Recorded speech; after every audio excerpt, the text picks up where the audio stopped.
Hello and welcome into MFL with Laird. I am Andrew Laird, here to talk about just some stuff about MFL today. I had a whole video planned about what I was doing for season 8. Sorry, am I getting all choppy again already? It's a tough start here. Anyway, just going to do a whole video about season 8. Now I feel like I'm totally frozen. Can you guys see me? Maybe? Good start to the stream. All right. Anyway, so yeah, I was going to do a whole video about season 8, what my plans were. I did a little bit on about what I was doing for ice, and I was going to do a spark one. And today is the end of the transfer window. I still pretty much have have my team set. Obviously, we had first matches yesterday for all except one team. I had Welsh Empire did not have a game yesterday, which I didn't realize until like 10 minutes before the game. Like, let me see. I realized it 24 hours and 10 minutes before the game was supposed to start, because I was like, man, I didn't get the Discord notification, but whatever. And then I clicked in and I was like, 11 team league. And I'm one of the teams I was the team that didn't get to play on opening day. So whatever, we go today. Hello to everyone. Thank you for coming in. Big Mr. K, Dobbsy, Dobbsy, there we go. And Pico player on the podium. Congratulations to you three. Bruce, yes, you did just miss the podium. It looks like Big Mr. K was here about an hour early, as everybody was here oh no, not an hour early, only a couple minutes. I take that back. Anyway, Dobbsy said Welsh Empire waiting for the Wales boys to play today first. Maybe that was the case. Maybe that was it. But yeah, so I wanted to talk about holy, Pico player said 1 game and 2 trainings and my 71 CB became 73. Not a bad start. That we love to see. Absolutely love it. I'll look at a little bit of my my progression because that's fun, even though I already did it first thing this morning. But yeah, I just want to kind of like talk about where kind of MFL is fitting with a lot of people, because it felt like as I was getting ready for season 8, there were a lot of other people talking about either prices on the market for certain players or club prices or loan availabilities and stuff like that. And it felt like it certainly wasn't negative, but it was, boy, it would be nice if these numbers were higher, of like if you were trying to sell players or clubs or whatnot. And I actually watched the latest When Durcast last night, and they were kind of talking about it too, that Jimbo had some stats where the average limited player for the week was like, I think the limited one was more than 50% less, it had a greater than 50% drop than, I don't think it was last season, but maybe it was 2 seasons ago. I forget what the time frame was. I would highly recommend going back and listening to that. I'll talk about When Durcast in a little bit as well, because I'm just going to. Anyway, so it felt like there may have been like this change in the way that the user base was growing. And there were a number of people that I know that I brought onto MFL that aren't playing anymore.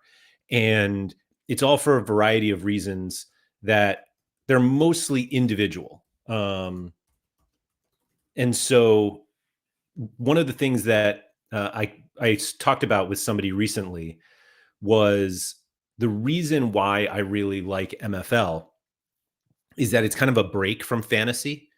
And one of the things that I don't think people confuse MFL as a fantasy product as opposed to a football management game, but I had mentioned this kind of previously, that when I joined MFL and then when we saw kind of a big user boost, the general consensus was less that people were looking at it as a like for like replacement of like So Rare, let's say, because I know a lot of people from So Rare that went to MFL, but and I kind of talked about it as a time thing, that there were people who, it was the end of the Premier League or the end of the European season, and people were what they thought were just kind of like bored of fantasy football at the time, which it happens. Well, it happens much earlier in the football season, but by the end of the season, it's really slow. And it was kind of this perfect opportunity to play a new game that was still based around football, that wasn't reliant on the major football leagues in the world being active. And so tons of people went to MFL, including myself, and we loved it. We found a game that was really, really compelling and made you want to spend time on this thing that was really fun. And the return of European football almost had like a negative effect, I think, on MFL in terms of just people's time and energy. That uh, the highest excitement levels of a football league is right at the beginning. In fact, you could even make the argument it's just before the beginning. And the early season is just people want to focus on that. And so with MFL not being a fantasy product and a lot of crossover between people who play fantasy football and play MFL, they just might not have enough time for MFL. And so it felt like there were fewer people actively playing. And then we see this like a tweet from MFL that there are more clubs than ever now.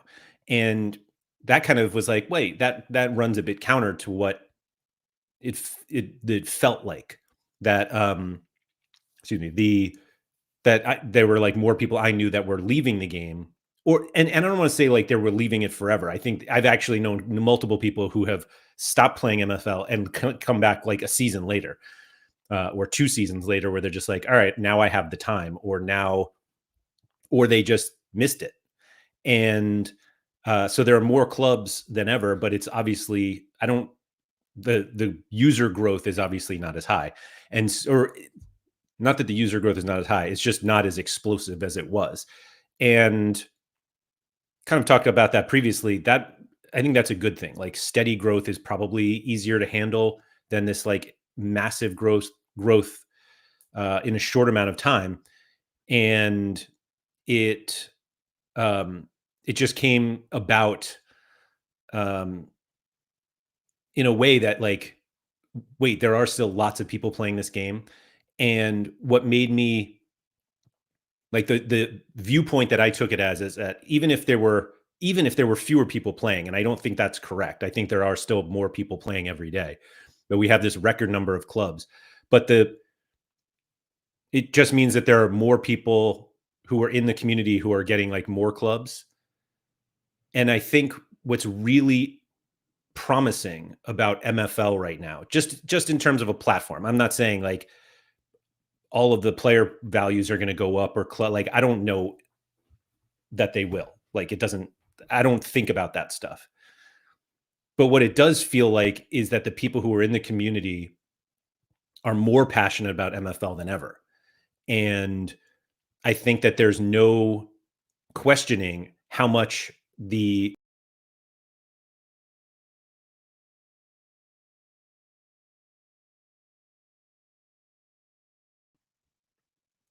sorry, I got thrown off there. Now I don't even know what the last thing I said was. Struggling today. So basically the way that I've been looking at it is simply that it's really, really positive to have a foundation of the user base being super, super passionate about it. And it feels like that passion starts to get distributed to everyone who's on the platform. And yes, the game is great.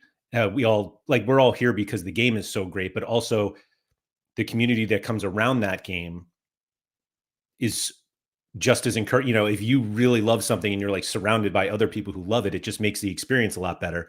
And so even if we don't continue to see like massive spikes in user growth, which obviously help player values and whatnot, it is still an incredibly positive experience.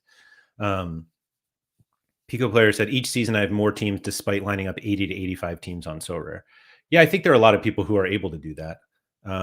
Meaning, well, not that many, but can do both. Bob, what's up? Benny played Empire 9 last night. GG's. That was a disgusting game from what I saw. but I didn't know you were in that league. So yeah, GG's to you. Jimbo, hello. Good to see you. We're going to talk about you in a little bit, but I see you are catching up on 2X. So yeah, we'll see you soon. The massive price boom, the massive price boom originally put me off, but I've since come back. There we go. Toby Alexander's back.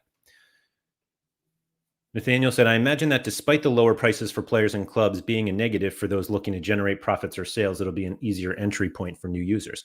Yeah, and I think that I don't ever think, how do I put this nicely? I don't think that the entry price was ever prohibitive. But you're right. If it's lower, then obviously it's easier to get people in. Sean, what's up? Thanks for coming in.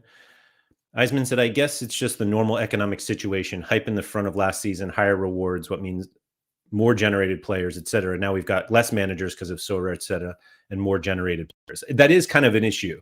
And one of the things that I think always gets overlooked when somebody in a game like this, where they're like, hey, we're going to increase rewards. And it's like, oh, that's great.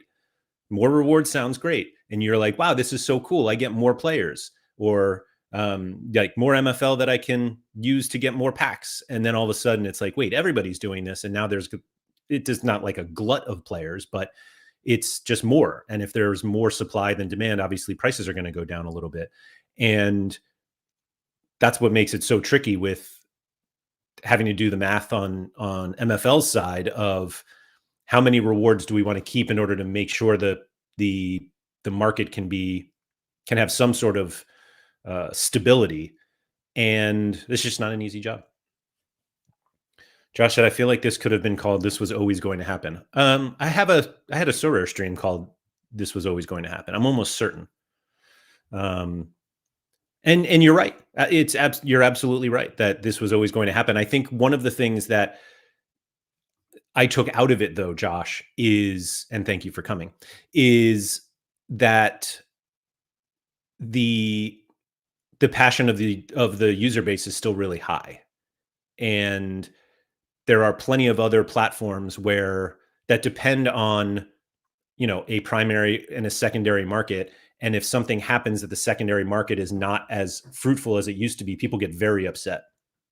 And it feels like in MFL, that's not the case. And not to say that everybody's happy, but I haven't talked to anybody that is, very, very upset. And I think the biggest reason for this, genuinely, is that a vast majority of the people who play MFL do so as a game. And so it's almost like they have more, it's almost like they have a clearer perspective of how everything works. And so it's kind of like, oh, if prices go up and I can sell players for more, like that's cool. And if prices go down, you're like, oh, well, I can get more players because they're cheaper. And I just think that there's a very reasonable mindset of the MFL user base, which is incredibly comforting to see as somebody who plays in fantasy games that where the user base is not always so practical and intelligent.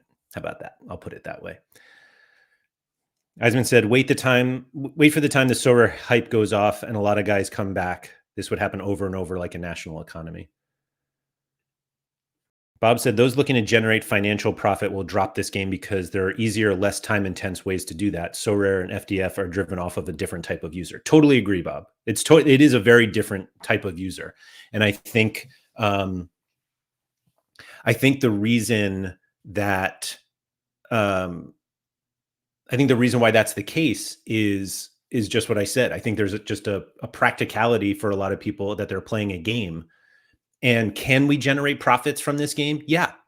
Is it the whole point of the game? I don't think so. Now, maybe someone like Trust the Process feels differently. And that sounds very very much like he's just here for the money. But like I feel like Trust has a very analytical view of the marketplace, and maybe that's why and he's kind of mentioned, how much he feels like he can return on certain players, but that's part of the game for him. I don't think he's coming here to say like, oh, I'm going to buy all this so that I can make a ton of money and then leave and all of this. And he obviously loves the game. And I think, yeah, like I said, you can make, just because you can make a financial profit doesn't mean that that's the point of the game. And I think the point of MFL is to have fun. And the secondary part is that, like, yeah, you could have a financial gain if you want. And maybe that financial gain isn't as plentiful now as it was 3 months ago, but it's still there. And it allows us to, have something to work for, I guess. But there's so many other ways in MFL to know that you're doing well. Like, that's the biggest thing with platforms that rely on cash winnings, basically, that's the only way you're doing well. Whereas in MFL, we have like trophies and progression and promotion, avoiding relegation. Like, there's so many different ways for a user to see positive developments, and it's not just money. Ryan said, Josh, please don't bring logic into this. Us smooth brains want to believe we're mooning forever. No dips, only rockets. There you go, Ryan. Shout out to Ryan. Actually, I'll talk about Ryan in a little bit. Yeah, we'll talk about Ryan in a little bit.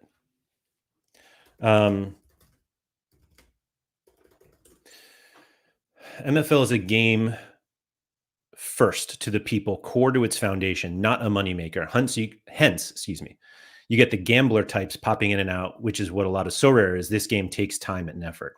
I mean, the time and effort, the time and effort is like, that's not an MFL only thing. There's plenty of time and effort that goes into other games. But I know what you're saying, but I don't think it's fair to the other games that like it makes it sound like you have to work harder on MFL to do it, and I don't think that's necessarily the case. Trust as a long-term, that was Bob Flynn, which is this also, trust as a long-term profit view, not a quick splash win and leave view. It's a fundamental difference to the other games we play. Yeah, that's true. That's true. Dobsy, hello. How was the start of your season, Laird? As I know, we both had some struggles last season. Dobsy, I went undefeated yesterday. Undefeated.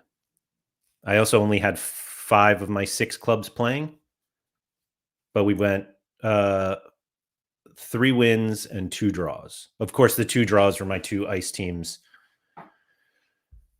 Or no, was it? Yeah, 3 wins and 2 draws. And the 2 draws were Empire FC and Empire 9, who I just want to win all the time. Jimbo, welcome to the present. But let's talk about Jimbo for a little bit. He's at least part of it, as is Ryan. So one of the funny things that I noticed as I was thinking about like the topic for today was this kind of slowdown in the user base, but continued slowdown of the increase of the user base, coupled with the more clubs than ever line. The fun thing about what we're seeing with this very passionate community base is more MFL content than ever. And it feels like every week there's like a new show that pops up, and it's like multiple people who want to talk about MFL. And I think that is honestly the clearest sign of a great platform, that you have users from all over the world in all different languages talking about the game they love. Now, we all have things we love to talk about. Or excuse me, we all have things we love. We all have things we love to talk about. And then we all have things that maybe we would talk about on the internet with other people in front of a camera. And the cool thing about MFL is just that, is how much more is coming out. And what's really interesting is that the more that's come out, we end up, I don't want to say like losing the foundational one, But shout out to Calva. Congratulations on his, I assume it's still an upcoming new edition.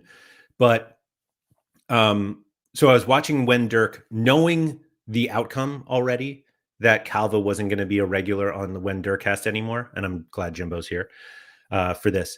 And so I was watching it last night and I was like, this is more emotional than like some of the like lady dramas that my wife watches while I do some work at night. And so the When Dirk cast, I think for all of us, is like the content that got us all into doing content, those of us who do MFL content. And obviously Jimbo is going to continue doing all of the awesome stuff he does, but it's just not going to be the same. And so I just wanted to like, again, thank them for everything that they've done.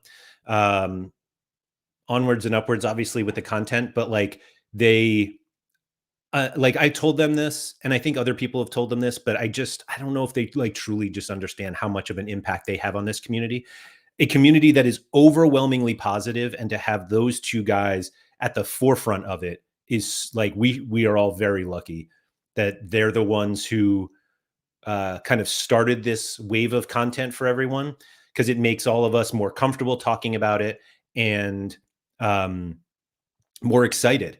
And we watch them talk about all different things, including like all the Diamond League stuff that none of us pay attention to other than Bob. Although Bob, I actually found myself paying attention to it now because of you. But their passion for the game is, and their passion talking about it with other people is now spreading out. And so we see these great things with Ryan is here. Ryan Walter does his Meet the Manager series. We had, Big Mr. K started one with Root Cores and Bruce Lee. There you go. That started this week. Obviously, we've had the MFL Ramble for a long time. And the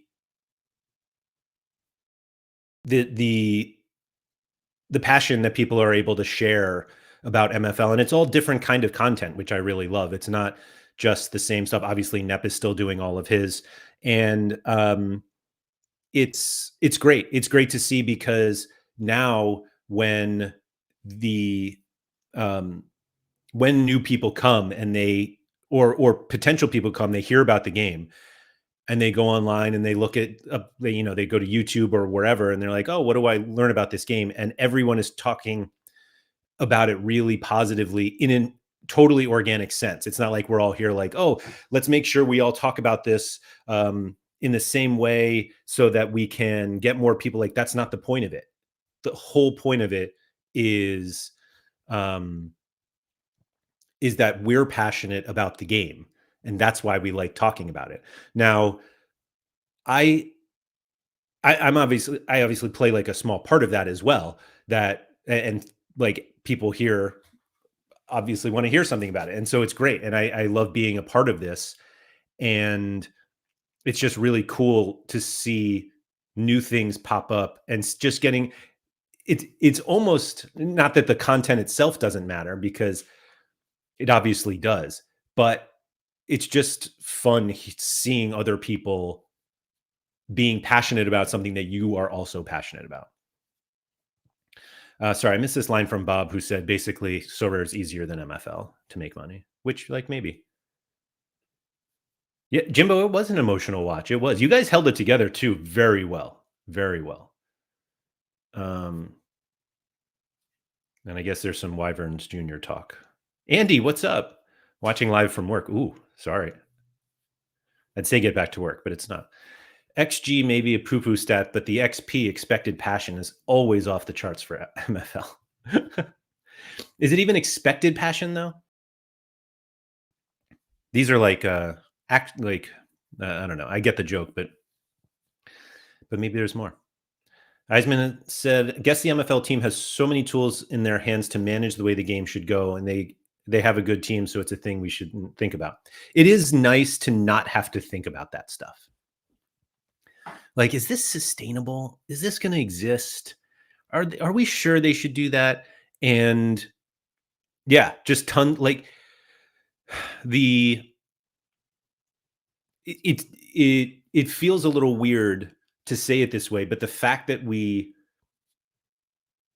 don't well, I was gonna say it's not that we don't think about those guys at all, because obviously we're always thinking about either Max or Yax and everyone at MFL, but it's never because it's always like a wow, can you believe they did this? Or oh man, look at this. It's just everything that they come up with just seems so great. And I will add that, and I tweeted this yesterday, but I have to say the new engine, just the watchability is so much better. Like everything's so much smoother.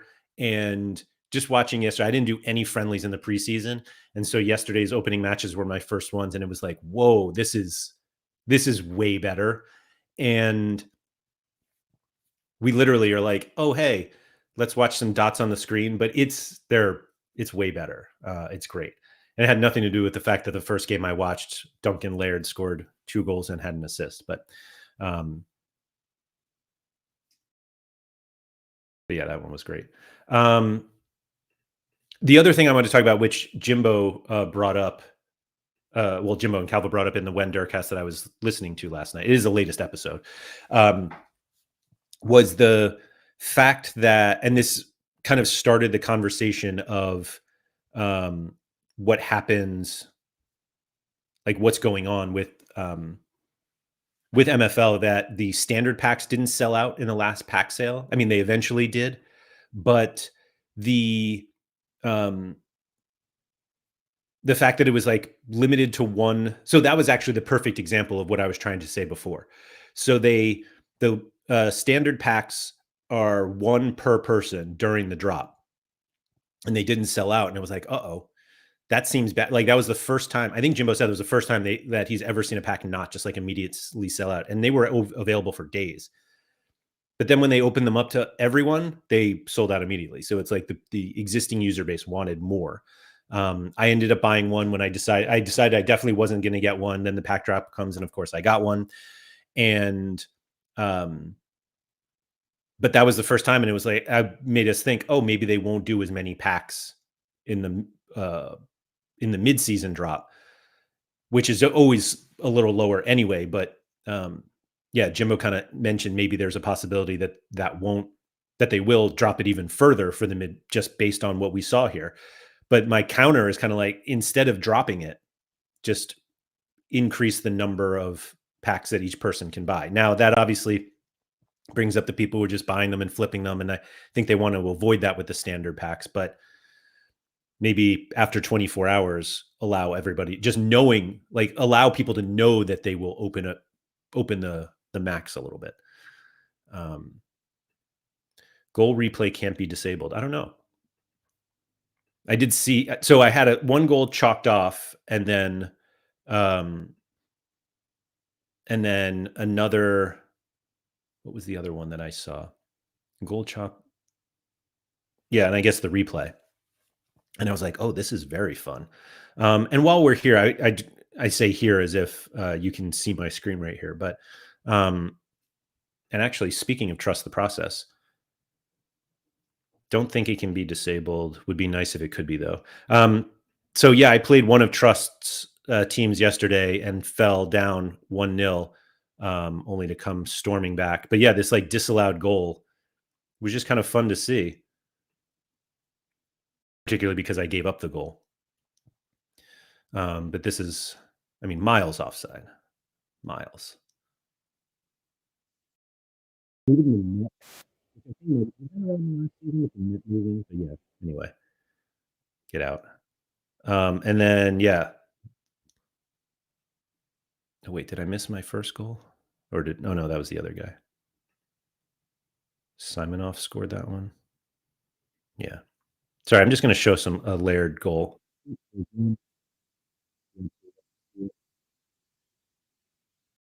And then here's the winner. 95th minute. Just nail in the coffin, pretty much. I think this one got, and this Sakara guy, I think, got a +1. But look at this ball. Mm.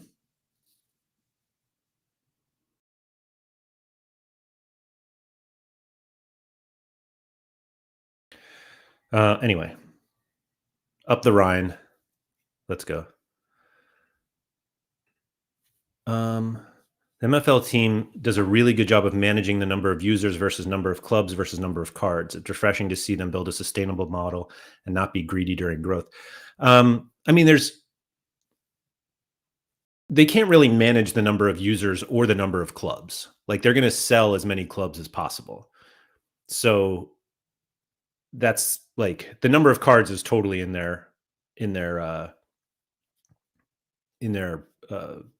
kind of toolbox. The only issue is that not issue. The what they could do is, you know, increase the number of clubs by decreasing the price of like intro clubs. And actually, let's talk about that for a second. Aziz said the hype of MFL is just gone. The timing of rebranding was terrible. Launch of Server 26. It was before that. I disagree on that. Plus, with how Sorare is right now and people actually coming back to play, I don't think things are going to get better for MFL. So I think that's the way to look at it for right now. But to say that people aren't going to come back, I think is ignoring years and years and years of evidence of fantasy sports and fantasy football, particularly that. And the MDJ had a quick Twitter post about this, and I wanted to bring this up because this is kind of a bit of my point here. MFL seems to be in a tricky spot at the moment. After the big Laird boom of a couple seasons ago, users have flatlined and the market feels slightly oversupplied now, which is what we saw, which is why like prices were going down. Sorare's promos, the FDF launch, and the start of the new season have taken people's attention away. Before long, it'll be the new FM launch as long as they don't fuck it up. MFL could piggyback on that for marketing, but it could easily just swallow them up. Love the game, and I'm excited for the new season, but I'm curious how some of the OGs feel about things. So I think, and actually it was Gator Guy who told me about this, which is funny because he doesn't even play MFL. But maybe so what he told me was actually different than what I just read from MDJ. And maybe MDJ had a different tweet about this, but he was like, meaning Keith was summarizing MDJ. So I don't know if these were her words or not, but essentially, like the return of real footballers makes metaverse footballers less exciting. And so, but when real footballers are coming to an end, like when seasons are coming to an end, you go to the metaverse footballers who look like the real footballers. And so it's almost like the MFL growth calendar is flipped to the regular European football schedule, that July, August, September should actually be the slowest months for MFL. And then it just kind of creeps up as the season goes on, as the real European season goes on. And by like February, March, April, May, that should be like peak MFL. And so if you think that like nobody's coming back, then I completely disagree. Josh said, I actually think reselling was one of the biggest reasons packs didn't sell out. People weren't buying on floaty, and that meant flippers weren't buying. Kind of happy people should buy packs to open. So the problem was it's that people weren't buying on floaty because there were more of them. Like there were more reward packs. I don't think a lot of people, I mean, this isn't fair, but I think people don't go do enough research of like reward packs versus regular packs that have more than one or have like Lego upside and obviously more players. And so with more reward packs on floaty, it meant the regular packs don't look as exciting also, if that makes sense. Yeah, like I think people weren't buying on floaty because they didn't have to, because they won more or they were just cheaper and people didn't want to like keep dropping their price. Benny said, I don't agree with the above. There will be fluctuations like this at the end and the beginning of European season, which was what I think I tried to say. Ryan said, managing cards against those two variables. So the market isn't too thin with players or too flooded where player loans have value. There you go. Yeah, it makes sense. Josh said, I think I said in the main Discord, I actually think the bigger problem was a poor ability to handle massive user growth. It took too long to match supply, and now it's catching up. I don't know what else they could have done, Josh.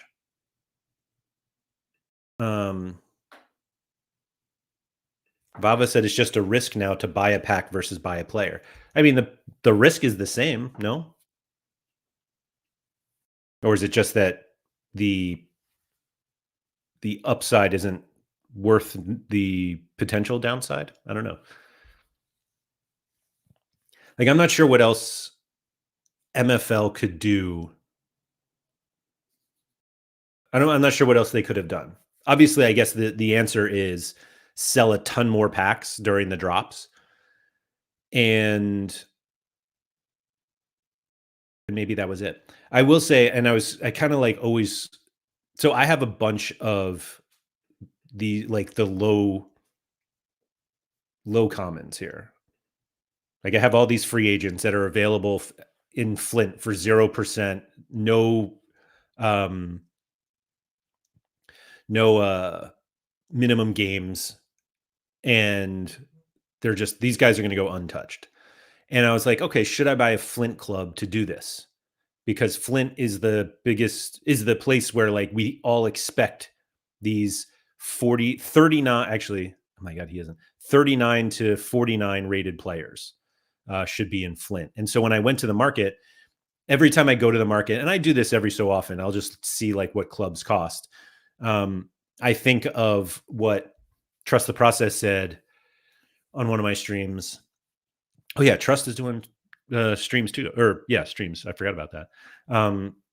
Oh, a Miami club, 150 is absurd, but he was like, anytime there's a club under $60, I'll buy it. And now there's just constantly $60 clubs or sub 60. And what surprised me about it is like $55 Ice Club is quite cheap. It feels like, I don't know. But I was looking at this and I was like, the funny thing about Flint and why I think Flint clubs struggle right now is I think they're too expensive. And I realize it's like the entry point to the game, but like the cheapest Flint club is $57, but the next one is 67 because everybody had to buy them for 80. And $80, like it feels like I don't know when the $79.99 price came about. I think that's what I paid for mine in Spark. And I did that when I got my Spark clubs basically just as ice filled. So there were, $79.99 Flint or ice clubs and then Spark clubs and now Flint. But I think that price made sense when ice was like close to, when the bottom was close to iron and bronze, like you're within 3 promotions. But now Flint to like get up there, it's now 5, and it just feels like Flint is too far away. And I don't think they necessarily need to. I mean, they don't have to lower the price, but that's why I'm not buying a Flint club, because I'm just like, the MFL doesn't match up with the price to me. Now, again, I'm not beholden to being the first owner of a club. I'm not, I'm okay to buying a dirty club at this point. But I think it's like a struggle to convince people this, of like, yeah, just buy a new club pack when you can compete in a higher level for literally like $20 cheaper, 2 higher levels even. But if you want to do that, there's a link in the description of this video and you can sign up.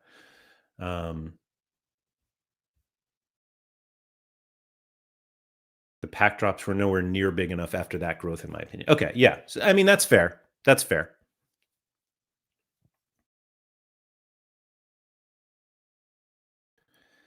Nathaniel Claro, hello. I could be way off, but I don't even think MFL has really sunk into the FM user base. I've seen FM creators play MFL, but I haven't seen as much MFL content from them. So that's one of the things that Jack Work the Space talked about, and I think it was during a When Durcast, but he was saying that the reason he doesn't do MFL content is because he really enjoys the game and is, I think he said he was like fearful that it would start to become work. And like, I totally understand that way of thinking. I feel like I'm able to separate the two still, or if it is work, I love doing it, so that's cool. Um, I do wonder how MFL separates themselves from FM when FM 26 happens, if it happens. And it feels like the easiest thing to do is just to point out that you're competing against other people. Now, I never played a football manager, so I don't really know, but it feels like it's a very singularly focused situation where like it's just you against the CPU. And yeah, it's the real players and all that, but like when you have Erling Haaland playing for, some fifth division team in Denmark, like maybe that's not, it may as well be the metaverse. But that's what I think is the biggest kind of positive to MFL is everyone, every club is run by someone else. And I don't think I ever appreciated it that as much as it deserves. And it was actually one of Quinny's videos about it, where actually it was a So Rare stream where he showed, like, it was the Deadline show, and he has his MFL sponsorship there, and he's like, each club is owned by a specific person, and that like makes the whole game more as weird as it sounds, it makes it more real because you're actually having to deal with like other people and figuring out kind of the decisions that other individuals are making. But it also increases the community aspect of it, that you could talk to other people in your league or in similar leagues, whereas on FM each what is the term, each FM save is unique, which is cool, but also makes it really hard to talk to other people about it. Hey, how did you get Yamal to the Champions League starting in the fourth division in Estonia?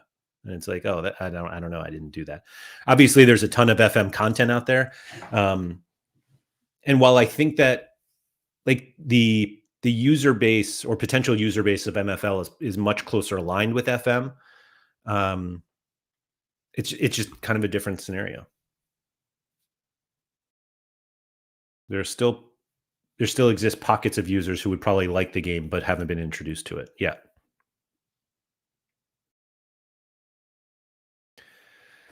Bob Flynn said, "You hear a common theme in the comments. It's a risk if you're trying to make a profit. It's not a risk if it's a game. When people have profit expectations, they won't be happy and will leave." That's a good point. Adam Golden, hello. I think the fear for MFL is that the monetary value of anything on the site relies entirely on packs, having a resale value on floaty. If that dries up, then players and MFL are worthless.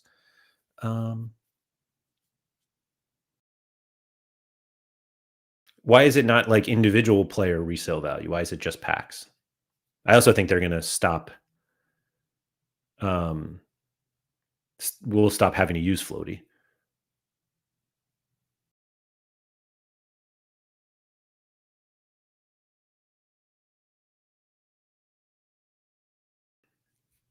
Prices went absolutely bananas, insane when the boom happened. Increased supply then and decreased supply now would have given us the same pack sales, but a smoother price curve. That's fair.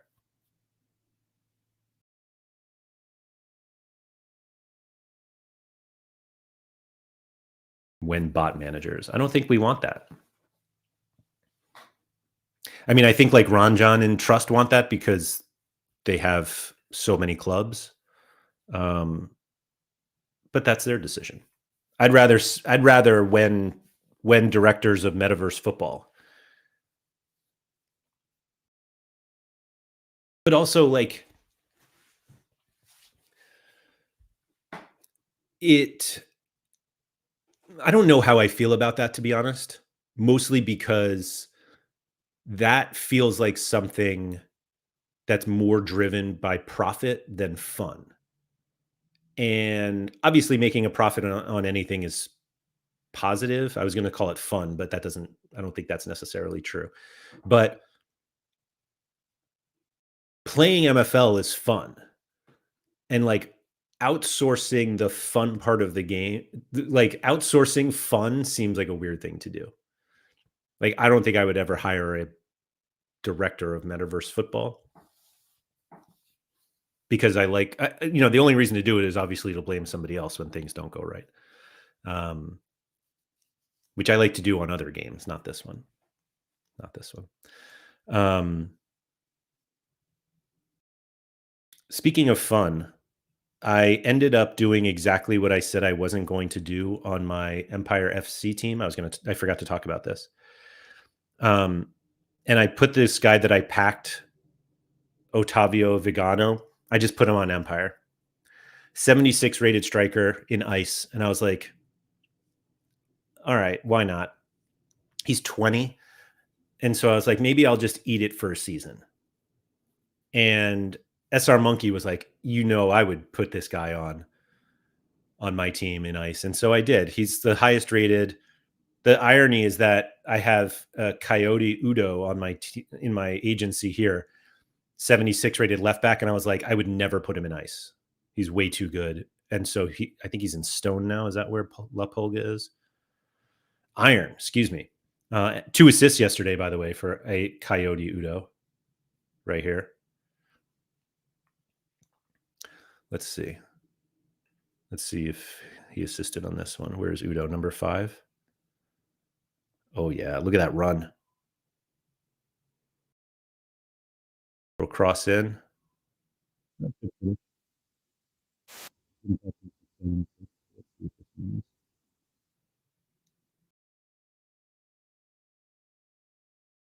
Maybe he. Oh. Yeah, I don't think he. Oof. That's a ball.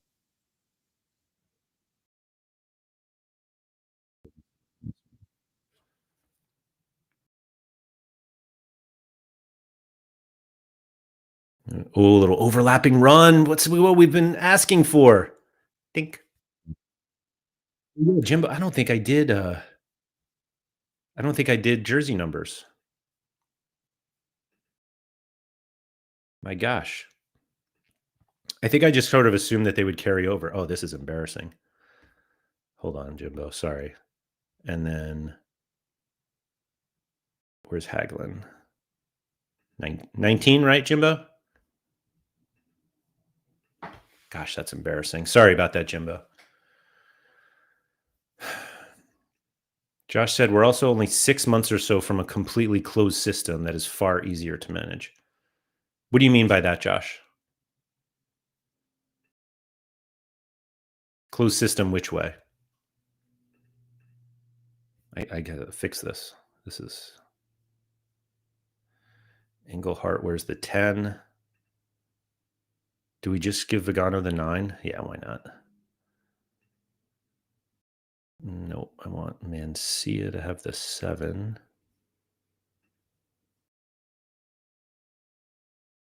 Porter gets 2. Sorry, I'm doing this live, but this is embarrassing.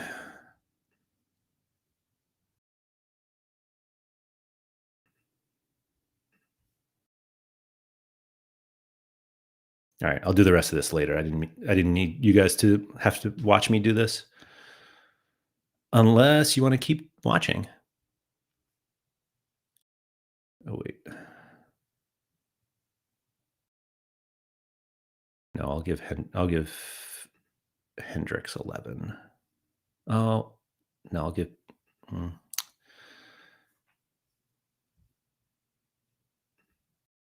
Appreciate that, Jimbo. Royal Ivy. Whoa, what's up? This is a great question.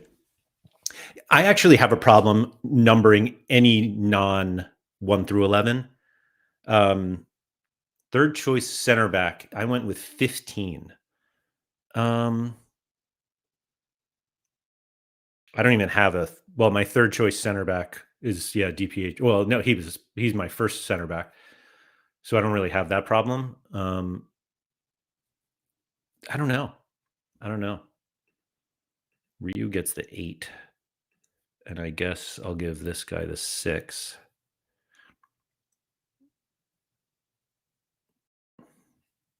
Pinto. So I just said I wasn't going to do this, but here I am doing it.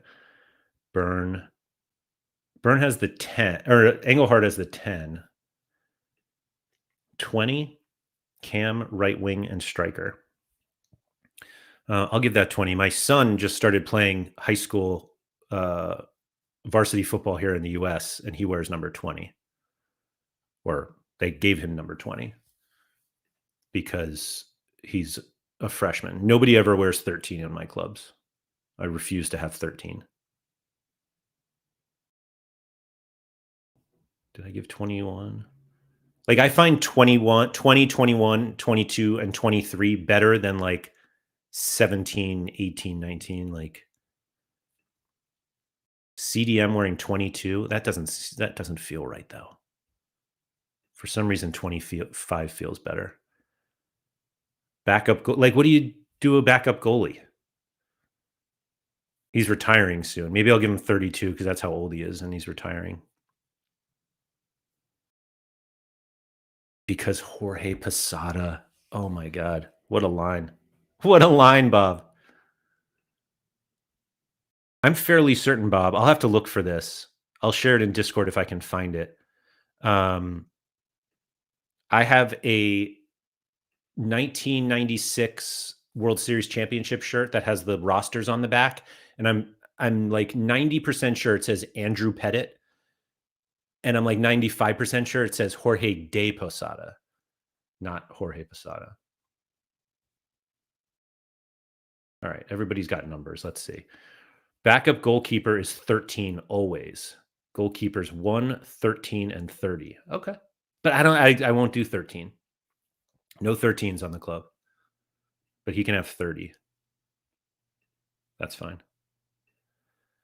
All right. So we've got 1, 2, 3, 4, 5, 6, 7, 8, 9, 10, 11, 12, 15, 19, 20, 21, 25, 27, and 30. Okay. Whew. So here's a question for you guys since we're talking MFL here. Hold on. There are 19 players on Empire FC, 21 players on Empire 9. Let's see. 19 on Empire Rhine. And I think this one was big. 21 on Nordic Empire. I have all of these clowns who are without contract and nobody's going to take them. Do I fill the bottom of those teams up until 22, with these guys who I will never play, but they'll get training, or not? They feel like there might be a bit of a stain on those clubs. They will literally never play. But they also won't get any, like, how much, I mean, I guess like this B Mark should be on a team, but 45 rated. Like, I should send him all to the development center. Like, I wish I had sent this guy, Bruno Favaro, but I didn't. I spent all my MFL. So like I probably would have sent, like, I had one guy come out of the dev center this year. And where is he? Grecian here. And he already has a +1 this season.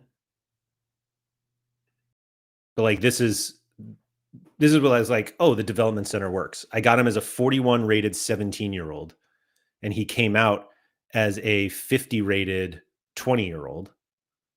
And this was actually half a season. 17 to 18 was only half season. So yeah, so I got to figure out, like, that's what I did. Yeah, may as well train them.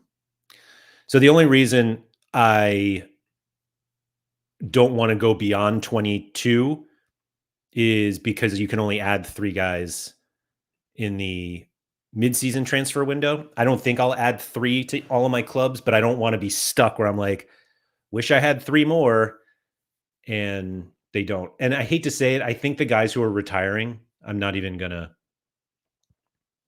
This one bothered me.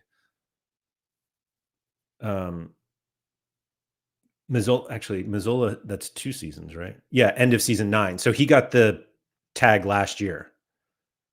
I got him at 27 and at 30. They were like, yeah, he's done. But all right, I'll put these guys in. Why not? Do you care how you do it? Meaning, like, should I put this? Let's talk about this guy. Does it make any more sense for him to train with in ice than Spark?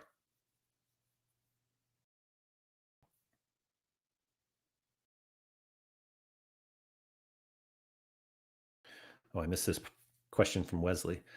Users spend thousands of dollars on many F2P. Do you guys read that as F2P or FTP? Anyway, with no chance of recouping their investment in quotes. If MFL remains a compelling game, there will be people who will spend their money. Yeah, I think it's what you how it's how you want to spend your money. I don't yeah. I look at MFL as money spent, not like money invested. Jimbo, I know there's no difference, but like mentally there's a difference.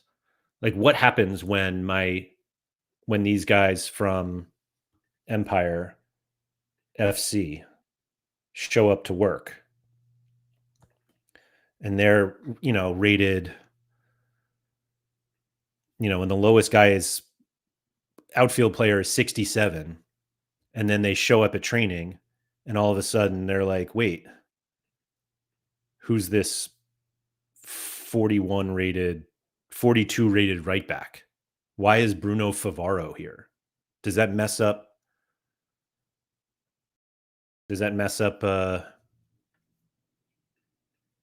Fill them up and release them if needed? Yeah, but yeah. What's the XP on my team? Yeah, this is exactly it. Who is this scrub in our squad? Now, I will say, I think that my players are mature enough to be like, okay, let's help the young kid out. But sometimes you just never know.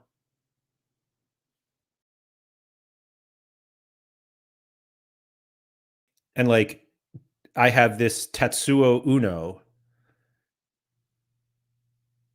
who none of my clubs are near Japan. Should I put him on Empire FC because he has a compatriot here in Yutaka Haga? The two of them could be all the way in New York. New York is very far from Japan. Should I put them together?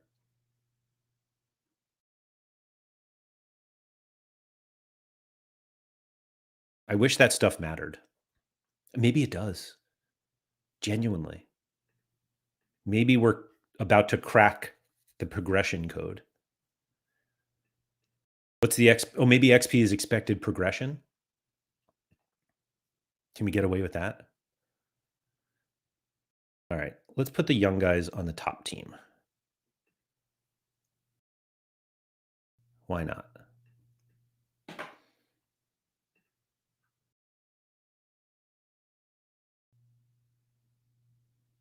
And yeah, Benny, you're right. I could fill them up and then release. You're right. Andy said, I don't believe in the dev center. I love I just don't believe in it because I have 8 or 10 players and they're barely a +8. On the other hand, I had a 57 striker that I create a fair environment for him after 5 seasons is a legend. What? 57 to Lego? I mean, it's all it's all who knows. Let's see. There's Favaro. All right, he's in now 22. Who are the youngest guys? I guess I could just sort by age. 23. So it's 2 strikers too. Ugh. All right, we'll put him on Empire. Like, I don't think anybody's going to the scouting page or the scouting or transfers. No, yeah, the scouting page and sees these guys today on the final day of the transfer window, and I was like, I'm gonna add those guys. Why not? All right, I'm gonna put Mark on Empire 9, just because I don't really want it. Oh.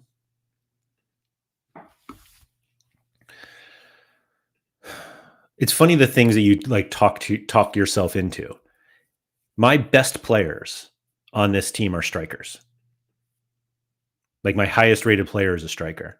Is it best for Uno and another player who will never play? I'm not even sure I'm going to give them. Actually, let me give them squad like high squad numbers: 55, 72, something crazy like that. Maybe they learn more from the other strikers that are here.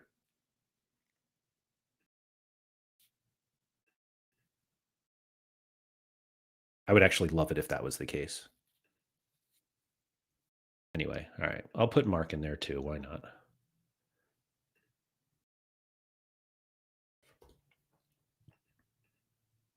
So that gets me to 22 players on Empire FC. This is exactly what I'm talking about. Maybe they'll study his technique. Exactly. Exactly that. Actually, I have some pretty good CM center mids on that team too. And Englehart's obviously there as a cam. Is there a better player to learn from than Engelbert Engelhart? I don't know. I don't know.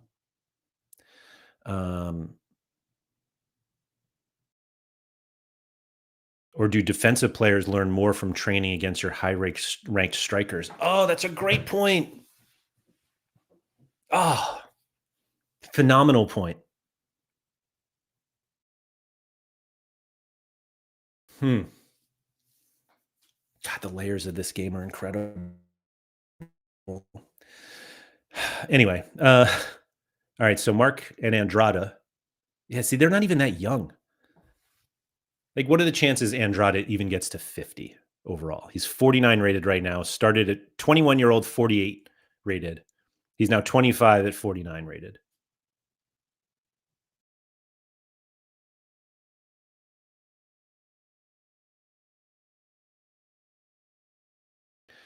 So, yeah, Jimbo, do you fill up your teams? I mean, I guess I could just look. But like, do you fill up all the way to 25?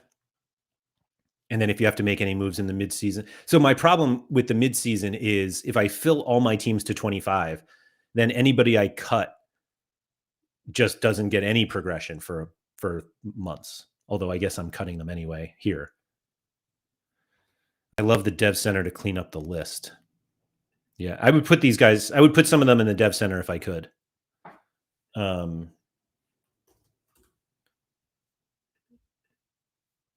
I just wanted to see. I forgot like how many players I had in each club.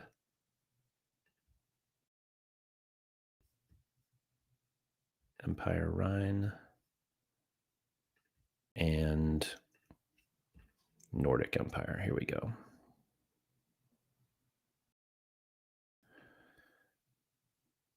So I can add only one more to Nordic Empire. One more to Empire 9 if I want to keep the 3 spots open. Empire Rhine can take 2 more. And I'm just flush with strikers everywhere. Okay.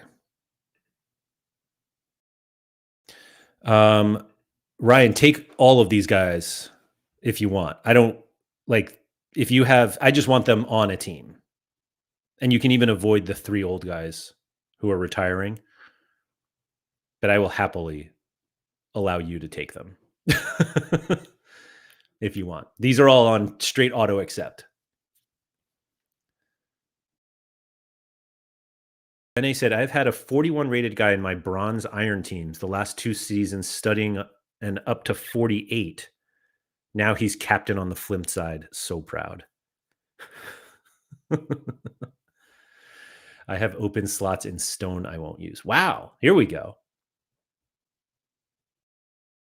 I do kind of love that. Maybe I have to like, well, it's really the younger guys I want. Andrada, Birdie, and Damien are the last 3. I don't know. I would just rather them on a team. That's all. But I guess I could fill that up later. Remember, there are only 5 guys below a certain rating in each division you're allowed now. Yeah, thankfully, I don't have to worry about that. This is really funny. Change preferences so I can add them in stone because I only have them available in. It should just be like, I was like, nobody would ever take them in stone. So, like, why? Ryan, which ones do you want? Just so I don't have to change all of them.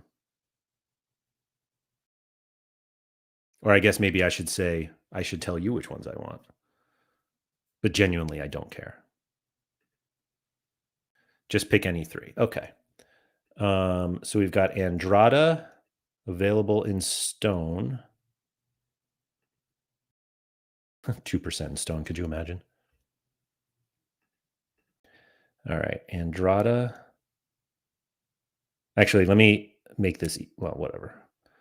Birdie. I actually could probably use Birdie somewhere. That's the weird thing, but whatever. Okay.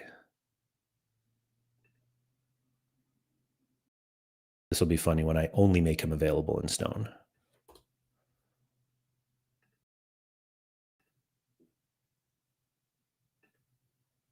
Okay, 2.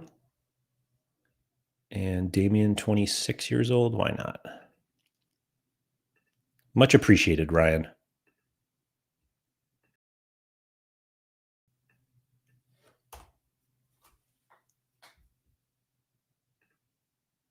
Vamos. All right. These are the other 3 I added already.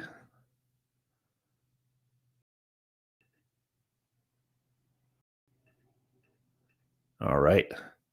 Juan Andrada on his way to stone. Let's go. Appreciate that, Ryan. All right. Who's left? These clowns? No, not those 2. So these guys. Ugh.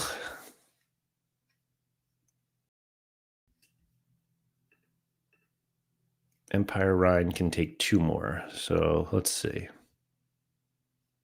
Is there any strikers, mids? So many center backs. I don't think I even have like wingers left. Blanchard. I guess it doesn't even matter now. What club did I say? Empire Rhine. Sorry, this is riveting content here.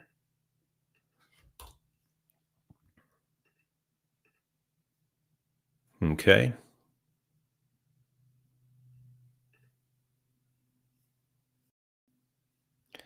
Wait a minute. Sorry, I just noticed I had some rev share. Who did I? Where is that from? Oh, yeah. This guy who's already +1. Forgot about that. So that shouldn't he not be 20 now? So 1 more to Empire Rhine, maybe. Come on. There we go. 20. All right.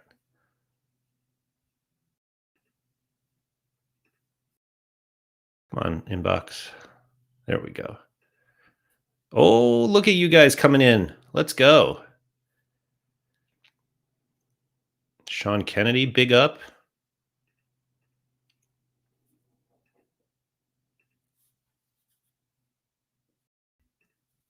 Much appreciated, Sean. I'm sure Roland will be a great addition to the club, to the dressing room.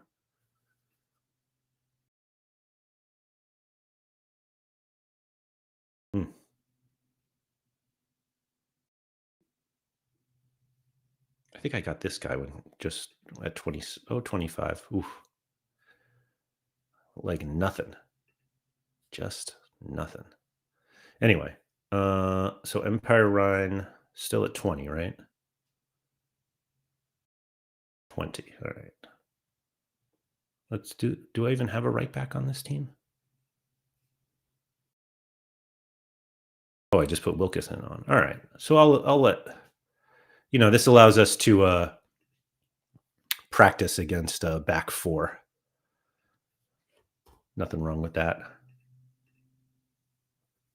Whenever I do this, I start thinking about the people who, oh wait, that's only 21, right?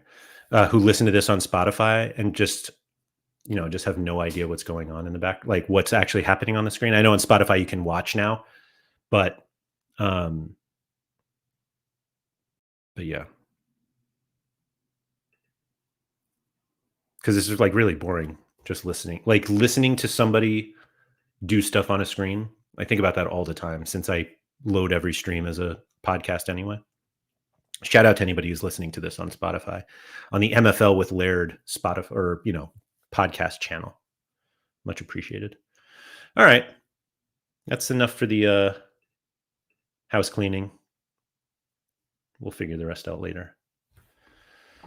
But anyway, that's what's going on. Just one like that thing I just wanted to talk about that. The whole like what's going on in MFL. I think a lot of the content kind of revolves around like what's happening. Obviously, the when Durcast is always talking about more of just the platform, talking about dev updates and splash of the week and new manager of the week and all of that. So I wonder if that'll continue. I think we're all kind of wondering. But yeah, go check out When Durcast, obviously, and all of the other content that is there for anybody who. I mean, I think that just the best way to get people to know that you're out there is to just share it in the content sharing channel in either the MFL Discord or the When Durcast Discord. That's how I end up seeing most of it. I am very far behind, unfortunately, so I got to try to figure out how to catch up quickly. But I play different games, and so I listen to or watch different things on different channels on different subjects. So it's, but I'm trying my best. Ryan's is actually the one I'm the furthest behind on, mostly because what was it? I think it was the one with Trust that was like 17 hours. And I was like, oh, I'm going to need a lot of time with this. It's like, you have to read, if you have like two books and one is 500 pages and one is 300, and you're like, all right, I'll just like, let me do the 300. That'll seem quick, even if the 500 one is better. But it's just, Trust was 2+ hours. I know. And every time I go to sit down, I'm like, I don't have 2+ hours, which is really like 1+ hour since I'm not quite on 2x speed yet, usually like 1.5. But yeah, and Trust is doing inside content now, which is kind of crazy to see. We also recorded after midnight. We are true degens. Wow. Absolutely something I would never do. So midnight elsewhere, not midnight my time. Certainly not. But Ryan, my goal is to catch up by next week on all of yours. And then, yeah, what's the new one? Where's Mr. K? What's the name of theirs? It's like Yorkshire tea and something. Is it Yorkshire? I always sorry, I'm not like big into tea, so it probably makes sense to a lot of people, but it just doesn't ring off like mine. Did I also say Mr. T and not Mr. K? I watched a video this morning about Mr. T's daughter, or she's like a stand-up comedian talking about being Mr. T's daughter. So that maybe that's why I said it. Anyway, time for some more coffee for me. Thank you to everybody for coming. If you could please like, subscribe, all that good stuff. Shout out to Quinny. And yeah, good luck to everybody, particularly if you're not in any of my leagues. And yeah, thank you to everybody. Also, just thank you for being positive members of the community. And that's really everybody, but it makes it Yorkshire Tea and XP. Thank you, Jimbo. Yeah, go check that one out. And yeah, I'm glad that we can all have fun with this. And it feels like we're all having fun with it because it's really fun. And so let's keep that going. Simple as that. So yeah, thanks everyone for coming. Have fun in MFL, but also make sure you get outside.